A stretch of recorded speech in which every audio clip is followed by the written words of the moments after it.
Hey, if you're in Saigon and you love great beer like me, you need to visit the Seven Bridges Brewing Company.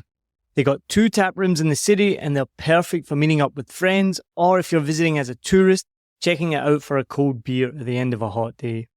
And these aren't just any beers, they've been named the top Vietnamese brewery at the Asia Beer Championships, so you know that you're drinking the best. I recommend trying out the Hai Van Haze, that's definitely my favourite by far. And if you're feeling hungry, their pizzas are the ideal match to go with your cold craft brew. They're fresh, simple, and I'm not kidding, they are seriously good. 2 tap rooms in Saigon, award-winning beer, and some of the best pizzas in town. It's everything you need for a great night out. Let me know if you're going, and I'll maybe see you there. Everybody who drives slower than you is an idiot, and everyone who drives faster than you is a maniac. In the beginning, you'd get angry, you would literally be like, what the Now I just laugh and smile. Cà phê của mình là cà phê của bang mê thuộc, cà phê của Đắk Lắk là cà phê xuất khẩu. Yeah, this way you can see all the pot. So they store the water in this pot. Okay, Saigon is like a big college town if you're an expat.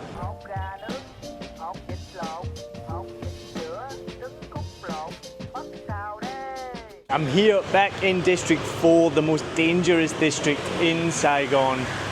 We just did a video recently with Nick and I didn't really make it clear, so District 4 used to be the most dangerous district in Saigon. Not anymore, I've lived here, it's pretty safe. There used to be a massive gangster that lived here who was sentenced to death a long time ago, and District 4 was really, really dangerous. It's not so much anymore, but people do still think it is dangerous. Like I even have people, when we lived here, they'd be like, oh my God, you live in District 4, it's so dangerous. But the truth about District 4 is it is the most dense district in Saigon, I'm pretty sure. It's just incredibly dense, there's very little green space. And it's not really changed much in the time that I've been here. There's some new shops and things like that. But as you can see, the traffic is just crazy and we're on a little back street. And I'm excited. In this episode today, I'm meeting somebody that I've never met before in person. I've only ever met online, and that's Charlotte Lewis West, who is a podcast strategist that works with me at 7 Million Bikes. And so I'm going to take her around, not District 4 today because we've done that already. I'm going to take her to Cheo Leo, the oldest coffee shop in Saigon, and I've not been there since I first arrived. So we're going to go and try some Vietnamese coffee. I'm going to take her around, have some food as well, and I'm going to show her a little bit of Saigon, and then we're going to go for lunch at New Land Bakery, which was the first place I ever ate in Saigon. So I'm really excited to meet Charlotte for the first time in person, and I'm really excited to take her around Saigon. So let's go meet her. I'm here with Charlotte. I met her. I was in the wrong place before, but we're still in District 4, and it is the most dangerous district in Saigon. Okay. No, it's not really. I explained earlier. It used to be, but it's not anymore. Right, but it is the most dense, as you probably noticed already. It's pretty crazy. A little bit different to Singapore. Yeah, I bet, right? And you were last here how many years ago? About 15 years ago I was last here. I know, Yeah. so it's a little different. It's going to be a lot different, but also a lot the same as well, I think. So I'm going to take you to the oldest coffee shop in Saigon. Okay, it's exciting. So it's called Cheo Leo, and I was first there 8 years ago. I've only ever been once. Wow, okay. And it's stocking coffee. So they pour the hot water through a stocking. I think it came from wartime, and they use stockings to filter the coffee. So they pour boiling hot water into the stocking through the coffee, and it tastes amazing. The one time I had it, it was so strong I felt sick afterwards. But that was 8 years ago, and I'm not sure if I'm going to feel the same because now I have Vietnamese coffee and I don't even feel anything. Yeah, I'm an old hat now. Yeah. But we're going to go through the traffic, show you the craziness of Saigon. We're going to go over the bridge from District 4 into District 3. And then we're going to go a little bit around District 1, and then we're going to go to New Land Bakery, which was the first ever place I had food at in Saigon, and we're going to get some banh mi there as well, and maybe another coffee. We'll see how we feel. All right, are you ready? I'm ready, let's go. Oh, let's do it. I've also realised, just from being here last night and this morning, the crossing of the roads, you just got to go, don't you? Yeah. So did you learn that when you were first here? Yeah, because I think coming from New Zealand as well to Vietnam, we were just so terrified of the roads because they're so busy, and then you just got to realise that you just got to go, right? Yeah. This is one of these laneways. If you didn't know where it was going, you would probably be terrified. But we used to live in this neighbourhood, so. Wow. Oh, did you? We've travelled these laneways before. Yeah. But this is District 4. As I told you, it's the most dense district in Saigon. If you look at it from a map above, on like satellite view. Yeah. There's one park and then the rest of it is just all like this. Everything's so close together. Yeah, it definitely feels pretty tight. And how have you got so confident driving down things like this on the bike? Because I would struggle. I actually don't know how, just I guess practice doing it. Like I've driven bikes before when I was in uni. I had a Vespa, which I loved. It was a bit of a mod. And then, obviously been to Thailand and Bali and things like that. But yeah, with this, I guess it's just practice. Yeah. And you got to be a bit fearless. When I first came here, I was like, I'm not getting on a bike at all. No way. And then within 3 months, I was like, all right, I'm getting on a bike. And then the way I always describe it, it's like flowing water. You've just got to like go with the flow. Yeah, I guess as you say, you don't want to think too much, right? You just have to go with it. You don't want to think. That is definitely a good way to put it. This is Vincent Street, so we're coming here tonight, but on the other end. So if you see, this is all food. Yes. So it's a pretty famous food street. Nice. That's why it's got the big sign up there. Yes, okay. And at night, this is just packed, and it's really good atmosphere. It's good food. This is one of my favourite memories of Saigon up here. Okay. I said to my American friend, I text him, Sandy, I use this in my stand-up and I still make fun of him for it. I text him and I said, fancy food, ? And he texts back like, yeah, sure, that sounds good. So we met over here on this like a plastic stool place. And he's like, I fucking thought you meant like it was a fancy restaurant we were meeting at when you said fancy food. And again, the Americanism, they don't really know that phrase, I guess. In my stand-up set, when I would do it, I would joke, but I would lie. I would say that he showed up in a tuxedo. But it's a true story. He showed up and we were on these plastic stools, and he's like, I thought you were like it was going to be a fancy restaurant. And still laughing at that. Yeah. So I don't know. You say that in New Zealand, right? Fancy food. Yeah, you'd understand what I meant, right? Yeah, exactly. We have some Danish friends, and they say that they struggle sometimes because we'll say something like that, like fancy food. Yeah. And they don't, or the sarcasm and the sort of colloquial terms. Yeah. They have to really think about it. And we sort of say, hey, we'll meet you at 3:30, 3:30. And in Danish terms, that means 4:30. So it means 4:30. I can't work out why. They've explained it, but I'm like, that makes no sense. 3:30, and they're like, yep, no, that's 4:30. So we've had a few instances where we have to confirm the time in 24-hour time. American military time. So the building you're in is brand new. Well, not brand new anymore, but it was built since we got here. This was built a couple of years after we got here. I can't even remember what used to be there. Oh, okay. They all become so normal now. So we're heading over the bridge. We're leaving District 4, we're going back to District 1. And so is the traffic always this busy? Like, is it just a constant traffic, or is there peak times? This is quiet right now. Really? So we got the Texco Tower over there, which we're going to have cool. lunch next to the Texco Tower. The canal under us is disgusting. You can see how black it is. Oh, yeah. But this is a bit quiet now, so about probably between 7 and 9 is the busiest, so it's just absolutely crazy. Right now it's not too bad. And it seems like everyone has a bike. Yeah, I read this. So 7 Million Bikes podcast is called because my first podcast was called 7 Million Bikes, a Saigon podcast, because there was 7.3 million bikes in Saigon. And there's only about 10 million people. There's way more cars now, but I read something just this week about, I think it's something like 86% of all households own a bike. And most households have at least one or two. Yeah. And so even though cars are way more popular now, as you can see, bikes is the way to get about. And I love it. I hate getting a taxi. Like if me and Adrian together, we'll get like a car. Yeah. But sometimes I'll be like, let's just both get bikes, because I hate sitting in traffic in a car. Yes. Whereas in a bike, I just love it. It's just so much easier to get around. Yeah, well, you can actually move, can't you? You can zip around, you can change direction, and you get there so much faster. Yeah, exactly.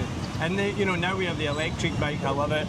I think it's Shanghai, they kind of mandated overnight that everyone had to move to electric, and the pollution just disappeared overnight. The pollution's still bad here, as you can see from all the traffic. But this model of bike that we're on, this is a Vietnamese made brand called Dat Bike. And the goal of their CEO, which I've heard him on another podcast, their goal is to have all of Vietnam driving electric bikes, not necessarily their brand, but transition to all electric, which I'm sure they will eventually. I don't know when. That's cool though. That's a great initiative. Yeah, I mean, eventually it will make the pollution will just drop. Yeah. There's so many electric cars. Most of the buses are electric. Yeah. So now we're driving along Phan Nhu Lao. I don't know if you remember this area. One street behind is Voi Bien, which is the party street. Right. Okay. This is like traditionally the backpacker district. It's still the tourist district, so you'll see more and more tourists. Yes. You see tourists everywhere. And it seems to be when we came into the airport last night, the airport was packed and there were so many tourists. Oh, it's crazy. Yeah, the airport is a nightmare as well, getting in and out. We're flying tomorrow morning. I'm not looking forward to it. Oh, I guess you're going early though, right? So it should be slightly quieter. Wow, we'll see about that. I don't know. Yeah. But I think half of Singapore is coming to Vietnam for Christmas.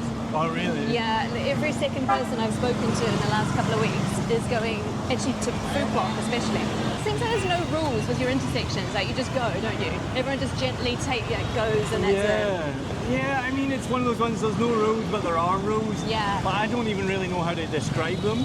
It's just, yeah, you do just go. I think everyone's moving at a slow enough speed. That was the thing I learned as well. Yes. The odd time you get someone that whips by and the same as you would do in another country, you're like, look at this idiot. Yeah. My favourite was, Adri told me about a George Carlin quote where everybody who drives slower than you is an idiot and everyone who drives faster than you is a maniac. And it's so true, right? That's so true. I know, you're perfect, but everyone else is. That's exactly everybody else's fault all the time. Yeah. So it's a little bit like that here. Yeah. But everyone's driving slow enough, like you can see right now.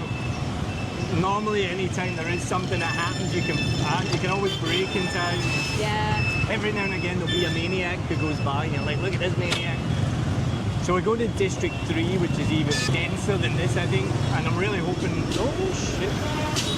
That doesn't happen very often, but she her bike touched my foot. Oh, which sounds crazy, but that doesn't happen very often. Normally, no matter how crazy it looks, everyone has some space. Look at all this food. Oh wow. Vietnamese food. That looks good. So good.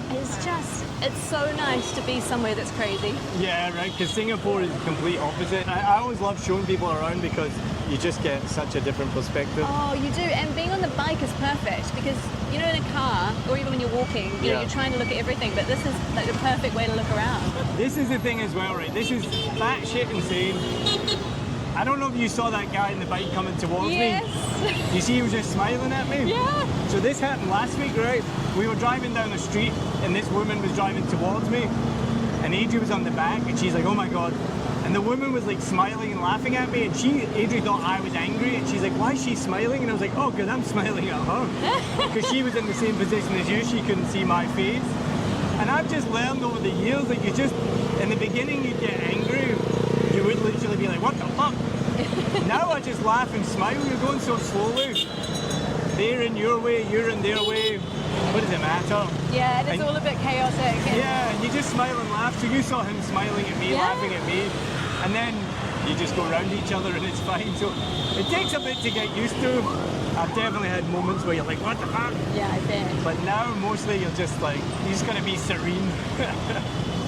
Because they are as well, and it's I've been told it's down to like Confucianist thinking. And it just seems like driving around, even though it is chaotic, no one's annoyed, no one's pissed off, everyone's just kind of gently letting everybody go. Yeah. And then in Singapore, where you don't have that much traffic and everyone's in a car, they will honk at literally everything. Yeah, they love, and they're so angry at each other. But this is so chilled. They do honk a lot, but they don't get angry so much. But in saying that, Adri just sent me something yesterday that road rage is on the increase here. Ah, okay. Yeah. Interesting. Because that would really, I guess, ruin it. It might be because of the cars, and maybe because you can't see people in cars. I remember, I think it was in New Zealand, they had a campaign, it was like, see the person, not the car. Yes. Because they have so many road accidents. Yeah. They're trying so hard to alleviate, especially this time of year because everyone's driving. But you're right, like, again, it was so long ago that I was here, but there were nowhere near this many cars. Yeah, it's crazy now. Used to be all bikes, right? Even when I was here in the beginning. And now, I mean, when we first got here, the only cars you really saw were taxis. Yes. And now it's like this. So it's changed a lot. But the so thing is, much. there's more highways as well now. So to get to Moyne, for example, Fantia, Yeah. they used to take like 5, 6, 7 hours depending on the traffic. It was like a slow countryside road, beachside road, really windy, and it took forever. Wasn't that fun. And then now they've got a highway, right? But on the highway, cars will pull over and have a picnic by the side of the road. They don't understand like the driving etiquette. We were driving and we were going about 90 kilometers, 100 kilometers an hour, which is the legal speed limit. And then all of a sudden a car in the fast lane in the left-hand lane just decided to pull over because I guess they saw their friends in the service lane. Oh my god. And nearly pulled in front of us. And again, obviously if we hit that car at 100 miles an hour, 100 kilometers an hour, we're probably all dead. Yeah. And so that was pretty scary, not our driver's fault at all. It was in the paper, recently a bunch of people got like fined and sanctioned for pulling over. And Oh, okay. basically, I mean, you would see people having a picnic by the side of the road. Oh my god. And that's obviously not cool. So there is some learning to be done about like etiquette on highways. And Yeah. people took their horn here and it just makes me laugh because the lights will tell you there's 5 seconds to go, and as soon as it turns green, people are honking. Even when I came to meet you, and I was just laughing. I was like, we're all going, we can all see the green light. Yeah. Like, your honking is not accelerating this process at all. We're about to go down some really small streets, which is really cool. Okay. And this is partly why I love this electric bike. It's so easy to drive, it's so nice. So the other bike we have is semi-automatic, so it has gears. Oh yeah. So It's- you have constantly up and down in Yeah, traffic. and it's a bit tiring and it's a bit Yeah. exhausting. This is the electric bike is so nice. I just think it's great that the push for electric bikes is a thing here. Yeah, it's coming. There's right there, Cheo Leo. Sweet. Yes. Is it open? Please be open. You don't serve pets? Can I sit out here? Yeah. Can we sit outside?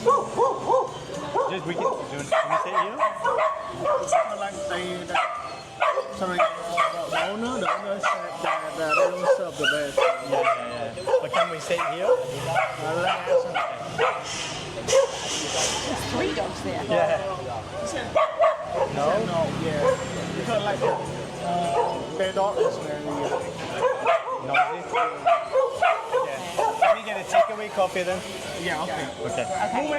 These dogs are a nightmare. That's why they're not. That's why it's no pets. Oh, that's a nightmare. Just because of the dogs next door. That's crazy. basically. Right. Oh, biscuit.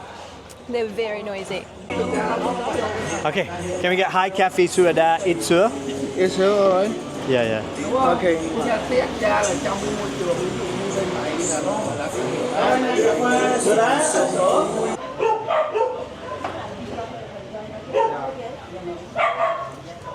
Xin chào. Yeah, so this is where you can see like this, like all the pot, and so they store the water in this pot like for a day or something. Đây cái cà phê. Nè, That's just cái cà phê của mình là cà phê của bang mê thuộc, cà phê của Đắk Lắk, cà phê xuất khẩu. yeah. From Dak Lak. Yeah, it's from that. It's Yeah. from central Yeah, Vietnam. yeah. It's highland central area. Yeah. So they sort of like the water inside of like the one behind you. Có That cái one ba loại is lần đó. the water. Đây, So that is đây. will go all like yeah. Cà phê nằm đó, trong đó. The coffee is inside, so it's keep hot all the time. How long is it in there for? Thường để này bao lâu rồi? Phải chế bán liền luôn mà. À. Người nướng lúc nào không có sôi gì nè con. Đó, nướng lúc nào không có sôi gì đó, sôi lắm. So okay, so yeah, so she teaches keep it like forever, but like every day, like Người nước nào? where you from? Oh, Scotland. See Scotland. Yeah, ở gần Anh. They're from like near British, right? Yeah, above English, yeah. So, my friend is here from Singapore. Uh-huh. Can I ask her to come and have a look? Yeah. Okay, I'll be right back. Thank you. That is amazing. So we're gonna get Charlotte. These dogs are going nuts, so Biscuit can't come in. But Charlotte's gonna go in. Charlotte, they said, so they gave me like a tour of, not a tour. They showed me how they make it. Okay. And I asked, can you go in? They said, yeah, that's fine. So there's your coffee. Very so this is, so they told me that you have to make an appointment now, which makes sense. So the coffee's kind of pre-made, and when you go in and order, they just make it. But when we came 8 years ago, we watched them make it. It was pretty cool. So I'll let you go in. Hello. Hi. been here before? No, I've never been. No. It's first time, right? Yes. So it's like one of the oldest shop in the city. Okay. And they have their own unique way of making coffee, which we call like net coffee. Right. So they use Okay. like the whole nest like this in order to make coffee and keep the coffee inside the pot for like the whole day. So because like when you keep the coffee inside the pot, it's like it's hot and it's keep warm all the time, right? All the water inside the coffee is gonna be going away. So Okay. the coffee is really condensed and really strong. That's, yeah, and so it's make like how the flavor is really unique here. This one is, I think, is 85 years old, I think. Wow. It's since like their parents, and then now their turn. And there are like 6 of them, and it's keep passing down. Down the generation. Yeah, so Very that's cool. that really interesting one. I've been here for like 7 years, 8 years. Okay. Yeah, Ôi, since, thiệt là hai tao có mua vô rồi. yeah. So now I have the tour. They have to arrange everything. Yes. Yeah, but that's how they use it. So I think he recorded all the pod and then everything inside. But it's really interesting. so Yeah, maybe interesting. if you want to, you can come back maybe Yeah. with a tour or maybe something like that. Because with an appointment, you can see inside how they make coffee. Amazing. But without that, but just like basic information Yeah, like no, this. But thank you yeah, so cái này much. có mấy cái này ha. I understand. I Mấy will bạn come nói luôn họ out. đi không sao. Cho họ đây. But I really appreciate you showing me. Thank you so much. And Yeah. yeah, I'll definitely. I'm here with my husband, so I think we might book an appointment and come and see it all. Yeah, of course, yeah. And then I think they link with a lot of tour Yeah. around the city. So just search for like the name of the shop. It's Cheo Leo, to see which tours work with them. I'm not too sure. I just got back from US. Oh, okay. Yeah. Well, thank you very much for helping. welcome. It's Well, very enjoy interesting. time here. Thank you so much. Lovely to meet you. Yeah. Thank you. That was so cool. Yeah, he just said he was like they're setting up for a tour. So he's Yeah, I just saw these people. the lady was saying like basically get away. Yeah. That Right. was so interesting. Well, let's go have some food. Just Yeah. taste these, you know, Oh, right? cheers, by the way. This is cool. good, right? This It's the is first amazing. place me and Adrian ever came to in Vietnam, I think. Look how big the steam buns are. Oh my god. Yeah. They're huge. So when we first came with Adri's sister and her partner, they brought us here to Newland Bakery. This is so cool. Look at the size of those banh Oh my mi's. god, they're enormous. It's like a loaf of bread. 15,000. Wow. That is huge. What is that like as a price? Is that a good price? $1 New Zealand dollar. I don't know. I mean, I don't know how to compare it because I've never seen them that big before. That's insane. And then this is all your meat. This looks so good. All right, you go in and I'll Wow. go behind you with biscuit. Okay.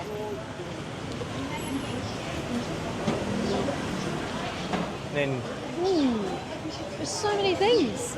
go in and grab a seat somewhere.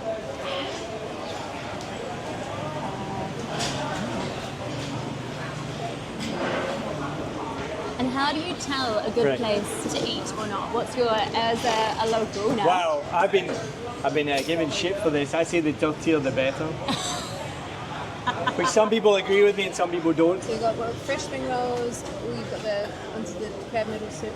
Ooh. Got beef. What do you think? I don't know. What do you usually get when you come here? Well, I've not been here probably like 8 years. Oh, of course you have it. Yes. This all looks really good. You Thank want any chilies? Ooh, thank you. And the lime? Lime. Okay. I'm exhausted after that ride. It's tiring. I bet it is. Well, you're trying to talk, trying to navigate. Yeah. There's a lot going on. And then there's trash under there. Oh, it's trash Basically, is we'll that look for scraps, so don't give her any scraps. Ooh, okay, this is good. This is so cool. Thank you for bringing me Yeah, here. yeah. I feel it's very traditional. I was trying to figure out where we could go, and I was This like, is yeah, this. excellent. I think this is pretty good. But it's also nice because I feel like even though this is like a local spot, I don't feel like we've walked in and they sort of think, Yeah. who are you? Not really many tourists either. This is cool.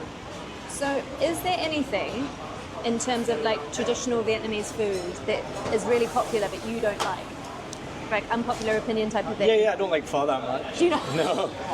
I never eat pho, almost never. Which, would be.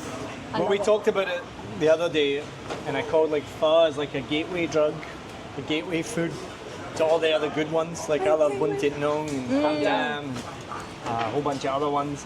That's hilarious. Pho for me is, but I mean, it's probably good. I just don't eat it very often. I don't Yeah. eat a lot of soup. And has your kind of taste in like chili and garlic and everything changed since you moved here? Are you more of a kind of chili person now that you're here? I don't think so, because I've always kind of liked chili and Yeah. I've always loved garlic. So I don't think it's changed too much. Do you guys cook much, or do you go out for dinner? Do you eat out a lot? No, we cook it. We cook more than maybe most Yeah. expats. We do eat out a lot, way more than we would in New Zealand, because Yes. New Zealand's so expensive. So when we lived there, you just mostly cook at home because it's cheaper, right? Like Yeah. eating out is a treat. Here, eating out is so cheap that we do it more often. But Adri's really good at cooking. Not me so much. I don't cook much, but Adri will make most of our meals. Because the longer we stayed here, you realise you have to be healthy. You know, we're pretty healthy in general.